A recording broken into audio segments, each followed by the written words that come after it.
Amerika Serikat terlibat dalam perang Iran-Israel dengan melancarkan serangan ke fasilitas nuklir Iran. Apakah perang maksud kami akan meluas dan bagaimana peran dari Rusia serta Tiongkok? Apakah keduanya akan melibatkan diri dalam konflik ini? Kami membahasnya bersama Guru Besar Sejarah dan Geopolitik Universitas Indonesia. Sudah ada Mas Yon Mahmudi. Mas Yon, terima kasih sudah bergabung bersama kami di Kompas Petang. Jika kita lihat situasi peperangan di Timur Tengah saat ini, Amerika Serikat sudah menyatakan diri ikut campur dengan menyatakan menginikan 3 situs nuklir di Iran. Dampaknya dari keterlibatan AS ini akan seperti apa? Ya, ini artinya bahwa tensi konflik peperangan ini semakin meningkat ya. Yang sebelumnya kita mencoba memprediksi akan mengalami deeskalasi apabila kekuatan besar tidak terlibat. Ternyata Trump sudah memutuskan dan sudah melakukan serangan ke 3 fasilitas nuklir yang dimiliki oleh Iran.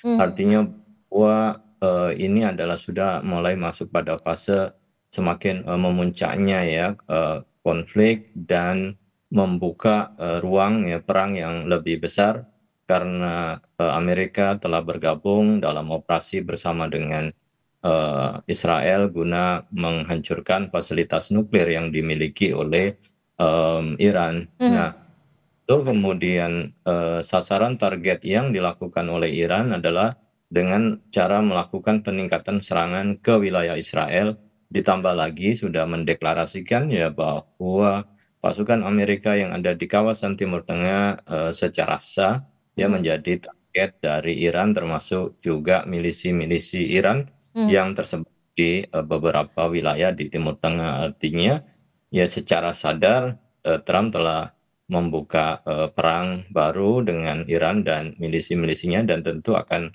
mengancam ya kepentingan Amerika di kawasan secara umum. Tapi secara seberapa kredibel sebenarnya klaim Amerika Serikat ini? Karena kita tahu Iran juga membantah bahwa ada kerusakan di situs nuklirnya.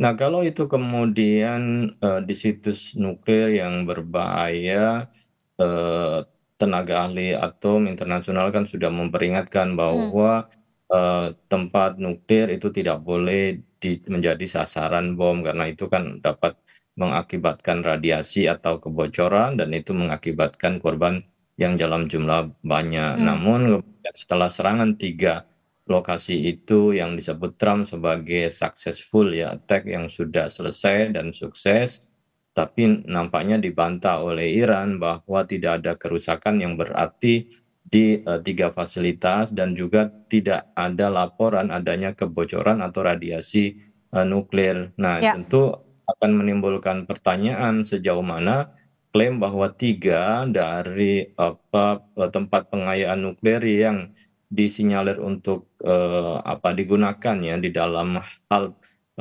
persenjataan, tentu ya harus dipertanyakan Oke. keabsahan apakah betul atau tidak. Oke, Mas Yon, kalau dilihat dari perang di Timur Tengah ini, bagaimana Anda melihat peran dari PBB hingga saat ini?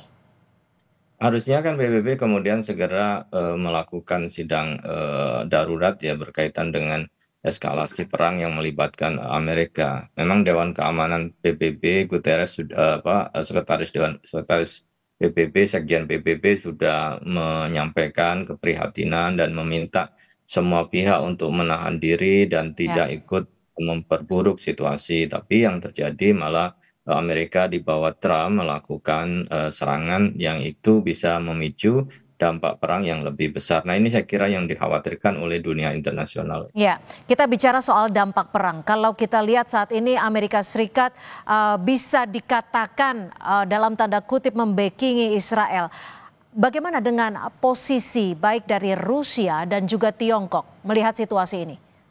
Nah, kalau kita lihat Rusia dengan Iran itu kan kerjasama berkaitan dengan kerjasama militer, kerjasama pertahanan, termasuk juga pengayaan nuklir ya, Ya. yang menyebar di Iran itu merupakan kerjasama dengan Rusia. Jadi hampir ada 200 tenaga ahli Rusia yang ada di Iran saat ini. Nah, tentu perlu ada jaminan kalau kemudian ada korban ya, salah satu dari ahli nuklir Rusia, pasti itu akan menimbulkan retaliasi ya, Ya. balasan dari Rusia dan ikut campur. Cina sendiri saya kira juga menggantungkan hampir 90% ya kebutuhannya dipasok dari Iran.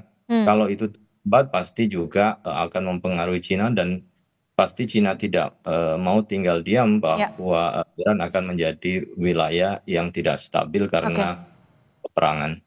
Mas Yon, singkat saja, jika Anda melihat dari situasi saat ini, apakah kedepannya akan terjadi spiral kekacauan, tak hanya soal perang, tapi juga soal ekonomi? Lalu bagaimana untuk mencoba untuk mendamaikan perang antara Israel dan Iran ini? Apakah diplomasi sudah dibutuhkan? Ya, Amerika sendiri, Trump sendiri kan setelah serangan kemudian menyatakan bahwa saatnya untuk melakukan perdamaian. Artinya dia menawarkan negosiasi setelah melakukan peperangan. Tetapi Iran tidak bisa menyerah begitu saja, maka dia harus melakukan balasan yang setimpal. Nah, apabila kemudian Amerika melakukan serangan kedua kalinya, maka bisa dipastikan perang akan meluas. Tetapi kalau hanya sekali dan kemudian setelah itu ada proses negosiasi dibantu oleh negara-negara lain, maka tentu akan hanya bisa terjadi, tidak semakin meluas, Ya, tetapi bisa diantisipasi ke depannya. Harapannya sih kemudian peran diplomasi bisa segera diperkuat. dilakukan. Nah, Oke. ya, untuk mendapatkan Baik, itu perdamaian. harapan kita bersama agar perang bisa dihentikan dan perdamaian bisa diutamakan. Terima kasih Mas Yon Mahmudi, Guru Besar Sejarah dan juga Geopolitik Timur Tengah Universitas Indonesia, sudah berbagi perspektif di Kompas Petang. Selamat sore. Selamat sore, salam.